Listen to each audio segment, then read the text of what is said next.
होऊ नये म्हणून काय काळजी घेतली पाहिजे या दृष्टीने आम्ही कारवाई करण्याचा प्रयत्न करतो आहोत।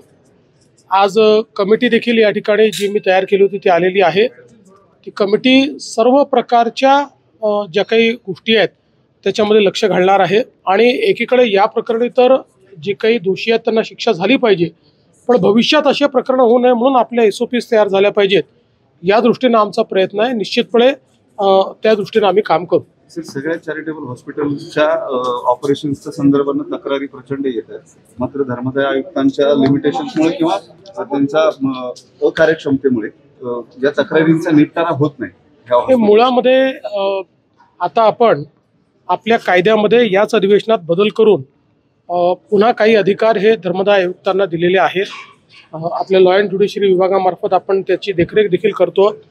आपला प्रयत्न आहे की संपूर्ण धर्मदाय व्यवस्था ही ऑनलाईन एका प्लॅटफॉर्मवर यावी, जेणेकरून कुठे आपल्याकडे बेड्स आहेत, किती ते अवेलेबल आहेत, ते दिले जात आहेत की नाही, याचं सगळं मॉनिटरिंग आपल्याला करता यावं।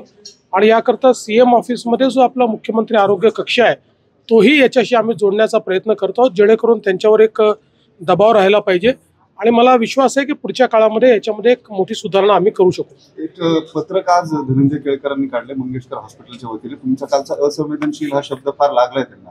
त्या ट्रस्टीजनी काल मीटिंग घेऊन आता ऍडमिशन्स जे आहेत ते विदाऊट डिपॉझिट होतील असं म्हटले। दुसरी गोष्ट, ज्या असंवेदनशीलतेचा तुम्ही उल्लेख केलेला होता ती आम्ही पुन्हा तपासून घ्यायचा निर्णय केलाय असं केळकर पत्रात म्हणाले। मुळात एक गोष्ट आपण सगळ्यांनी लक्षात घेतली पाहिजे की दीनानाथ मंगेशकर हॉस्पिटल हे स्वर्गीय लता दीदी आणि मंगेशकर कुटुंबियांनी खूप मेहनतीतून उभारलेलं आहे। एक नावाजलेलं हॉस्पिटल आहे। या हॉस्पिटलमध्ये अनेक प्रकारच्या शस्त्रक्रिया आणि अनेक प्रकारचे उपचार होतात। त्यामुळे सगळं काही हॉस्पिटलचं चूक आहे असं म्हणण्याचं कारण नाही, पण कालचा प्रकार हा मात्र असंवेदनशीलच होता। जिथे चूक आहे तिथे चूक म्हणावं लागेल, ती चूक सुधारावी लागेल। जर ते सुधारण्याचा प्रयत्न करत असतील तर मला त्याचा आनंद आहे। आपल्या या ज्या समित्या आता नेमलेल्या आहेत, धर्मदाय आयुक्तांच्याकडून नेमलेली समिती आणि आरोग्य विभागाची समिती, काही फाइंडिंग्स आल्यात का समोर? प्राथमिक फाइंडिंग्स आहेत, पण जोपर्यंत आम्ही नेमलेल्या कमिटीचे फाइंडिंग्स येत नाहीत तोपर्यंत त्याच्यावर बोलणं हे अर्धवट। CEN न्यूज, देश प्रदेश की ताजा तरीन खबरों के लिए CEN न्यूज को सब्सक्राइब करें और रहें पल पल की खबर से हर पल बाखबर।